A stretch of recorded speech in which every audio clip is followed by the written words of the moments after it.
Le Cercle RH et un grand entretien pour faire le point sur les discriminations en entreprise et on accueille Marc Ferracci. Bonjour Marc. Bonjour. Ravi de vous accueillir. Vous êtes député Renaissance et vous êtes à l'origine de cette proposition de loi. Elle a été débattue en commission des lois et si je ne m'abuse, elle sera examinée à l'Assemblée nationale le 6 décembre prochain. Tout à fait, C'est bien séance. En séance, voilà. Dans l'hémicycle, comme on dit. Un tout petit mot avant de démarrer sur cette question des discriminations et des entreprises qui ne jouent pas le jeu. Un mot sur la petite phrase de Bruno Le Maire qui voudrait aligner les cotisations seniors sur celles des salariés de moins de 55 ans. Est-ce que vous dites que c'est une bonne idée? Est-ce que c'est une manière de remettre les seniors au travail? Alors, ce n'est pas tout à fait les cotisations, c'est les durées d'indemnisation. Exactement. Durée d'indemnisation. Actuellement, les 55 ans bénéficient d'une durée maximale d'indemnisation de 27 mois contre 18 mois pour les moins de 53 ans et 22,5 mois, parce que vous êtes un expert de l'assurance chômage, pour les allocataires de 53 à 54 ans. Tout à fait. Écoutez, le constat, il est assez simple. Il est que tout le monde, quel que soit son âge, est employable. Et les études économiques montrent d'ailleurs qu'il n'y a pas de différence de productivité entre les seniors et ceux qui sont moins âgés.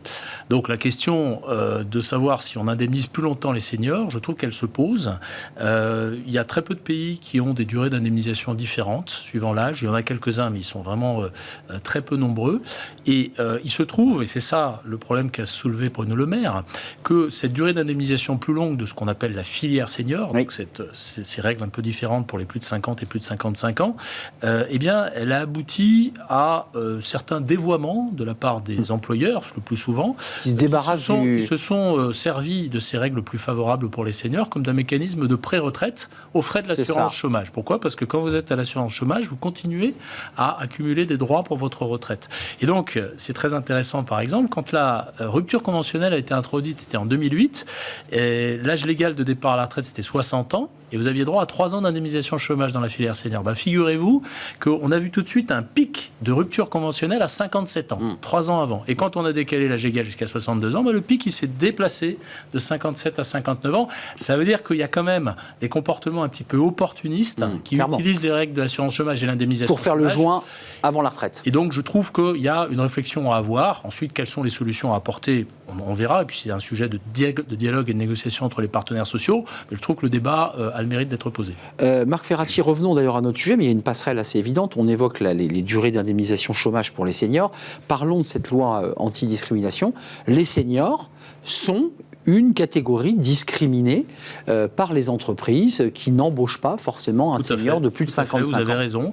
Il y a un certain nombre d'études qui montrent que le critère de l'âge est un des critères qui ressort le plus dans les discriminations et notamment les discriminations à l'embauche. La proposition que je porte n'est pas uniquement centrée sur l'embauche, c'est les discriminations dans l'accès au logement, dans l'accès à un prêt bancaire. Tout sujet. Et effectivement, il y a un sujet majeur qui est sur l'embauche. Et effectivement, on a besoin d'identifier de manière plus systématique ces discriminations en faisant, c'est ce que propose la proposition de loi, des testings statistiques. Ça consiste à envoyer des candidatures similaires qui ne se distinguent que par le critère de discrimination que vous voulez regarder. Vous allez envoyer des CV très semblables, dont l'un a 45 ans et l'autre a 55 ans, et vous allez peut-être constater que la réponse de l'employeur elle est toujours beaucoup plus favorable au CV de 45 ans.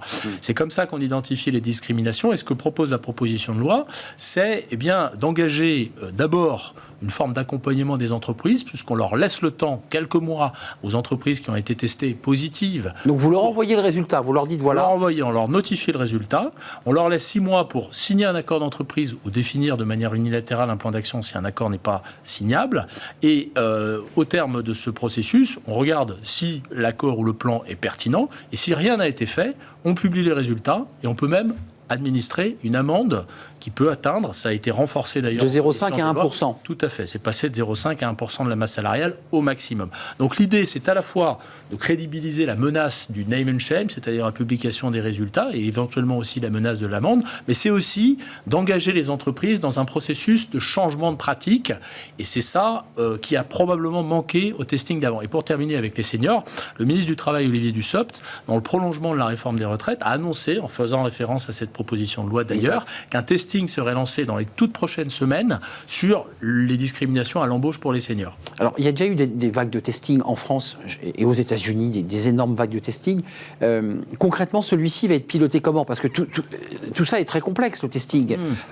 Qui va piloter? Qui va mettre les noms? Qui va organiser tout cela? Il y a eu un petit débat, alors j'ai dit vif, c'est une manière de teaser l'émission, mais assez vif sur qui le pilotera. Certains ont dit, mais regardez, il y a déjà le défenseur des droits qui pilote cette opération, il le fait.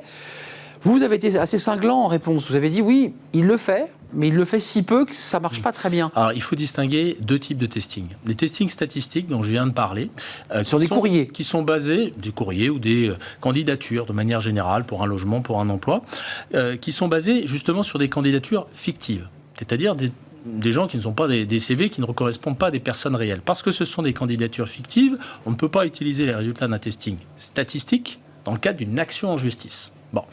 Ce que veut faire la proposition de loi, c'est de développer ces testings statistiques et elles seront lancées en grand nombre. Vous m'avez dit quand est-ce qu'on va faire ce testing. Je vais vous dire quand est-ce qu'on va faire ces testings, parce qu'on va en lancer beaucoup. Et c'est justement l'enjeu de la proposition de loi que de faire beaucoup de testings statistiques sur tout un tas de sujets et sur tout un tas de critères. Ça peut être les origines, ça peut être l'âge, ça peut être le sexe, évidemment. À côté de ça, et c'est ça qui a fait l'objet d'un débat en commission des lois, il y a des testings de nature individuelle. C'est ça. Qui eux touchent et sont réalisés pour le compte d'une personne réelle qui a été discriminée ou qui se sent en situation de discrimination. Donc elle s'est tournée vers le défenseur des droits. La logique est la même, c'est qu'on crée une candidature contrefactuelle, vous avez votre CV que vous avez envoyé, vous avez été rabroué par l'employeur, vous créez un CV un petit peu similaire avec un patronyme différent, vous l'envoyez à l'employeur, et s'il répond positivement à ce deuxième CV qui est très proche du vôtre, eh bien c'est admis par le code pénal comme un élément de preuve dans le cadre d'une action en justice. C'est sur ce sujet des tests individuels qu'il y a eu débat. La défenseur des droits, dans son avis, a plutôt salué la démarche de la proposition de loi sur le volet test statistique. Et elle dit que c'est un sujet pour le gouvernement que de faire des tests statistiques. Sur le test individuel, ce que j'ai eu l'occasion de dire, c'est que au fond, il faut mutualiser les forces. Des tests individuels, il y en a très peu qui sont faits.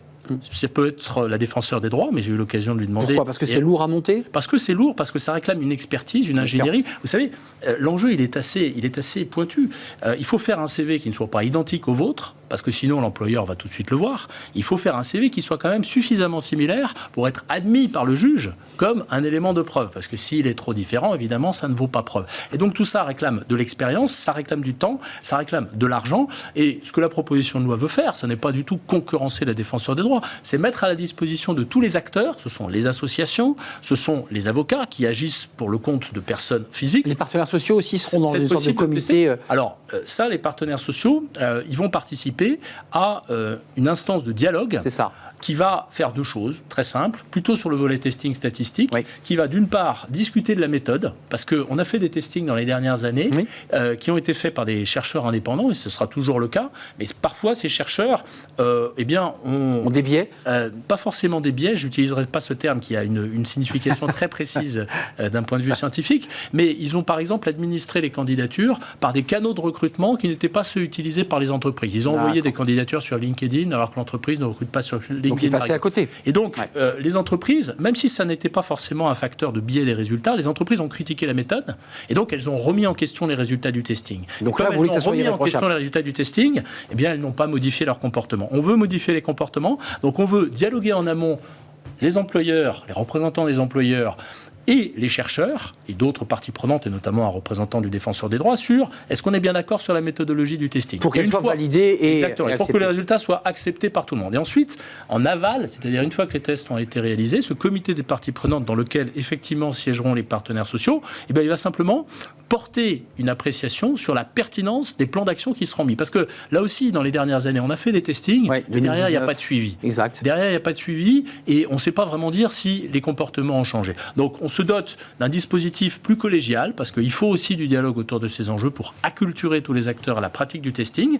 Et ensuite, on crédibilise effectivement les sanctions, et notamment la publication des résultats, mais tout en accompagnant les entreprises. Il nous reste quelques minutes. Il y a évidemment, là, vous parlez aux DRH, parce que les DRH sont directement impactés par ce sujet. On a eu beaucoup ici d'invités et d'entreprises qui font de la tech, qui font de l'IA, et qui nous disent que tout ça est réglé par l'IA, les CV sont classés, triés. Donc en fait, il va y avoir une rencontre entre deux IA, entre les CV testés que vous évoquez, et une IA. Enfin, ça va être quoi? C'est une guerre de data qu'on lance. Alors, c'est très intéressant ce que vous mentionnez, parce que ce sujet des algorithmes, et notamment ceux qui font appel à l'intelligence artificielle, c'est un sujet qui est au centre de cette proposition de loi. Pourquoi? Parce qu'aujourd'hui, vous avez des services de ressources humaines qui... parce qu'ils sont confrontés à des dizaines et milliers de candidatures, sont obligés de trier les CV avec des algorithmes.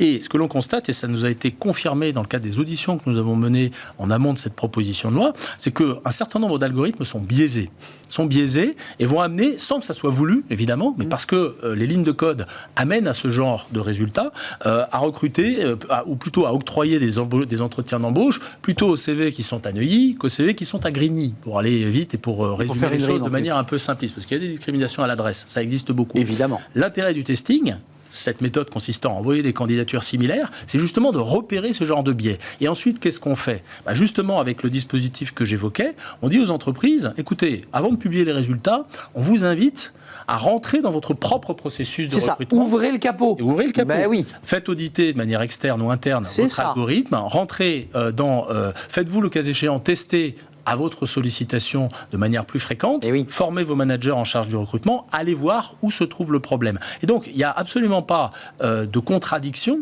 entre le développement des IA. Il y a au contraire, je pense, une plus forte justification à faire des testings parce qu'il y a de vrais risques. Et ça nous a été beaucoup signalé, de voir se développer des discriminations qui sont malheureusement liées à l'utilisation des algorithmes. On est d'accord. Ça veut dire que le DRH qui nous regarde, qui dit, mais attendez, nous, on a externalisé la gestion de nos CV avec des algos en qui on fait totalement confiance. Vous vous dites, garant de la loi, vous dites ouvrez le capot et retravaillez un peu les... Sachant que vous avez aussi des algorithmes qui se développent, qui ont pour but, non pas de recruter ou de faire venir en entretien le meilleur profil au regard des besoins de l'entreprise, mais justement d'éviter ces biais de discrimination. Donc c'est aussi ça l'intérêt, c'est que l'intelligence artificielle n'est pas forcément l'ennemi de l'inclusion, n'est pas forcément génératrice de discrimination, il faut juste l'utiliser à bon escient, et pour ça les testings peuvent faire prendre conscience des problèmes qu'elle fait survenir. Donc le travail, c'est de voter la loi le 6 décembre, c'est dans quelques jours. On a compris, on fixe les règles du jeu tous ensemble et on les valide. On enclenche le testing. L'entreprise a été détectée. Pas forcément parce que quelqu'un est venu se plaindre aux défenseurs des droits, mais parce que votre test diagnostic technique a montré que vous allez envoyer une lettre recommandée à l'entreprise, elle vient, elle se présente, vous la convoquez, comment ça marche? Le processus est très clairement décrit dans la loi. Elle est notifiée du test positif par les services, en l'occurrence, si c'est un sujet d'embauche, c'est un sujet de travail, donc c'est les services déconcentrés du ministère du Travail, les DRETS, pour être très clair, qui lui dit, vous avez été testé positif, vous avez désormais 6 mois, soit pour signer un accord d'entreprise autour des discriminations pour justement mettre en place des bonnes pratiques, soit, si vous n'avez pas les moyens de signer un accord, mettre en place un plan d'action unilatéral. Et à ce moment-là, ce plan d'action, il est soumis à ce fameux comité des parties prenantes qui va dire, écoutez, vous avez coché toutes les cases qui correspondent à des bonnes pratiques, à de la doctrine et à des choses qui sont évaluées comme efficaces. Pas de condamnation. Donc on ne publie pas les résultats. Pas de name and shame. Pas de name and shame. Mais attention, l'entreprise... Elle récidive. Alors, j'allais y venir justement, parce que c'est un débat pour la semaine prochaine. Vous l'avez eu, ça déjà en commission. Mais pour l'instant, qu'est-ce qu'on a décidé en commission? On a validé le principe de la loi qui dit l'entreprise qui fait un plan d'action insuffisant, on publie ses résultats. L'entreprise qui ne fait même pas de plan d'action parce qu'elle est désinvolte, et il y en a. Et là, il paye. C'est publication des résultats plus amende. Voilà ce qui se passe, voilà ce qui est aujourd'hui dans la loi. Maintenant, la question que vous soulevez, elle est très importante, c'est qu'est-ce qui se passe pour une entreprise qui a mis un plan d'action sur la table, et le plan d'action a été validé, mais elle ne fait rien. Et effectivement, ce débat a eu lieu en commission, et nous allons très probablement voir des amendements déposés pour la séance qui traitent le cas des entreprises qui sont testées positives une deuxième fois dans un laps de temps qui n'est pas encore déterminé. On est en train de discuter. Et là, effectivement, moi je suis partisan que la menace soit extrêmement dissuasive parce qu'une entreprise qui est dans cette situation-là, ça veut dire qu'elle a fait un plan d'action, ça veut dire qu'elle s'est engagée au fond à changer ses pratiques et qu'elle n'a rien fait. Et donc là, elle n'y croit pas. Et donc là, je pense qu'il y a matière à être un petit peu plus sévère. Merci Marc Ferracci de nous avoir éclairé sur ce texte qui parle au DRH puis qui parle aussi au DSI et à tous les prestataires qui sont dans les lignes de codage et des algorithmes, parce que c'est un vrai débat très technologique en fait cette loi. Merci Marc Ferracci, député Renaissance, et vous êtes à l'origine et porteur de cette loi anti-discrimination parmi d'autres lois. Vous avez été, je le rappelle, le rapporteur de la réforme de l'assurance chômage. Merci de nous avoir rendu visite, c'est un vrai plaisir.